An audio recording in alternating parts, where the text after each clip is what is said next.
Global Typhoon, Chairman TV. Weather update. Helping homeless people. Please subscribe.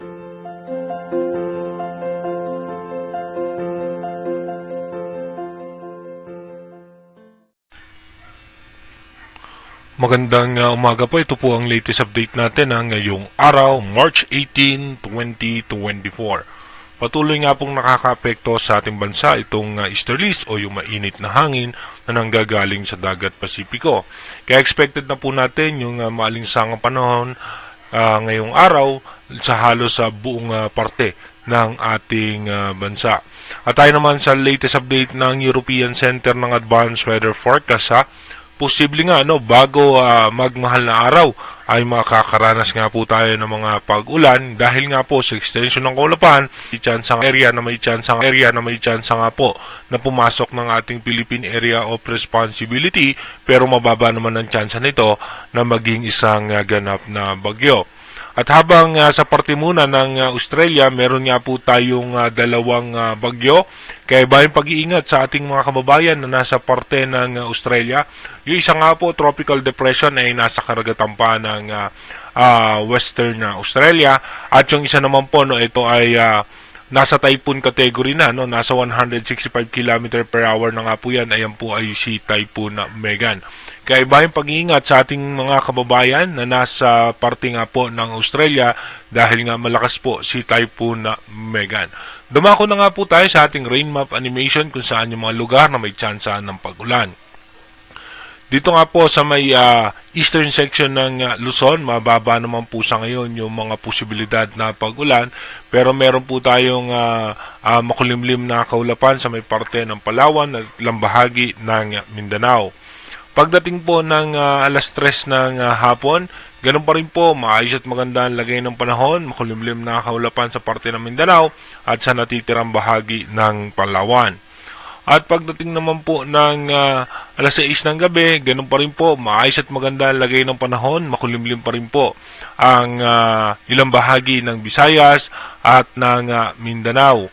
Pagdating naman po ng alas 11 ng gabi, halos sa buong Visayas po makakaranas ng makulimlim na kaulapan, maging Mindanao nga po. Asahan naman natin dyan yung mga isolated rain shower. Dumako na nga po tayo sa ating advanced weather forecast. Dito nga po sa ating advanced weather forecast, bukas nga po March 19, bahagyan na nga po muling bubugso yung northeast monsoon o yung amihan. Pagdating naman po ng March 20, muli po natin mararamdaman yung amihan. At pagdating naman po ng March 21, bahagya pan lalakas ito at may chance nga po na magkakaroon tayo ng shear line na posibleng magdala na mahina at katamtamang pagulan sa eastern section ng Luzon. Pagdating naman po ng March 22 hanggang March 23, dito nga po magkakaroon ng high pressure area sa karagatan ng Japan at ito nga po yung possible low pressure area natin na itinutulak pa ng high pressure area.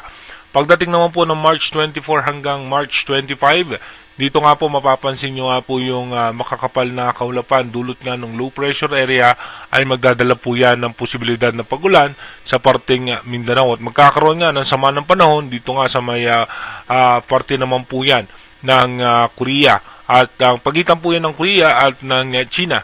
Pagdating naman po ng March 26, dito mapapansin natin yung makakapal na kaulapan ay bunsod po yan nung nasabing possible low pressure area.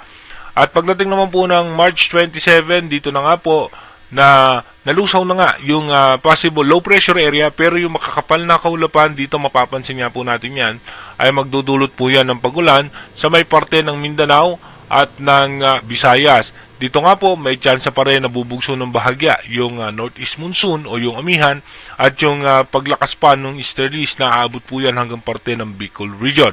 Again, inuulit po natin yung ating advanced weather forecast is possible scenario pa lamang po yan. Malaki pa rin po ang posibilidad na magbago yan. Kaya manatili tayong tumutok sa ating advanced weather forecast para malaman natin yung mga posibleng senaryo ng sama ng panahon na posibleng makapekto sa ating bansa. Mag-iingat po tayo palagi. God bless po sa ating lahat.